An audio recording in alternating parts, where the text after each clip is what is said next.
This is probably the most popular question that we get asked is, do I have enough money for retirement? And in my experience, most people want to replicate the lifestyle they've become accustomed to while they were working, and they want to have a smooth transition and spend at the level they were while working. In order to do that, you need to make sure you've got sufficient savings to produce that type of lifestyle. So today I want to go through 3 steps to figure out exactly how much you're going to need, or at least get you within the ballpark.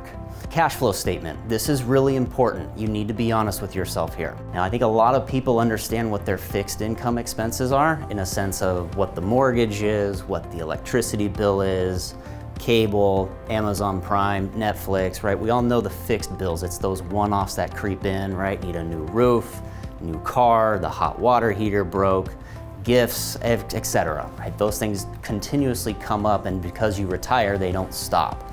So think about cash inflow. The easiest way to think about this is just think about your net paycheck, right? What do you take home every month? So got a number in your head, now think about your cash outflow. Okay, this number is again where people get a little tripped up, and people know what the fixed bill is, but if you do the math, let's say you bring in like $6,000 a month net take home, and then you think you're only really shelling out $4,000 a month. That would mean you'd have $2,000 of cash flow surplus. Right? And if you have $2,000 a month of cash flow surplus, annualize that, that means your bank account should have grew by $24,000. If that's the case, then that's okay. In my experience, most people are about break even. What comes in is accounted for, and that's okay. That means that every dollar, you know where it's going. All right?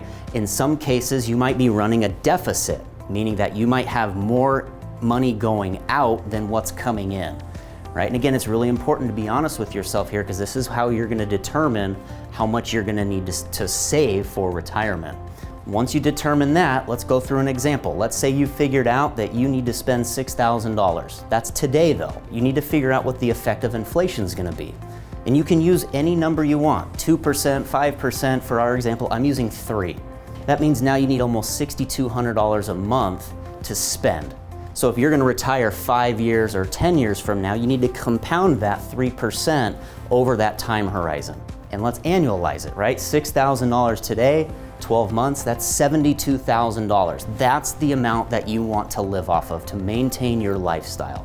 You're spending $72,000, now we need to back out your fixed income. What do you know is going to be coming in fixed, right? This can be Social Security, this can be rental income, it can be pensions, any other fixed income that you know will be coming that you don't need to pull from your retirement accounts.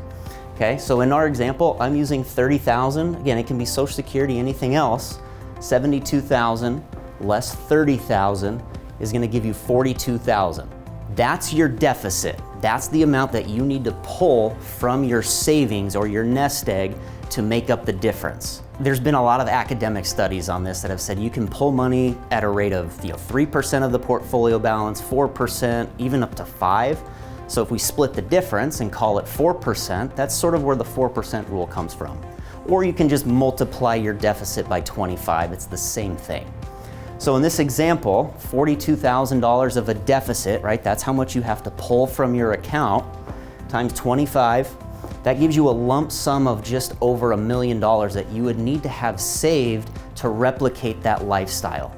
Let's just say you're a little bit off, right? Let's say you think you're spending $72,000, but you're really spending, I don't know, $80,000. Okay, so let's say you're spending $80,000 a year. We'll use the same fixed income as before, so $30,000. Now your deficit is $50,000 that needs to be replicated from your portfolio or your savings. So we'll use the same 4% rule as before, 4%, or you can multiply by 25, it's no difference. But the dollar amount you're gonna need is very different. It's $200,000 difference. So $200,000 is a huge difference. That could mean the difference between having a successful retirement or potentially running out of money too soon. Are you prepared for retirement? Sign up for a free financial assessment with a certified financial planner professional from Pure Financial Advisors.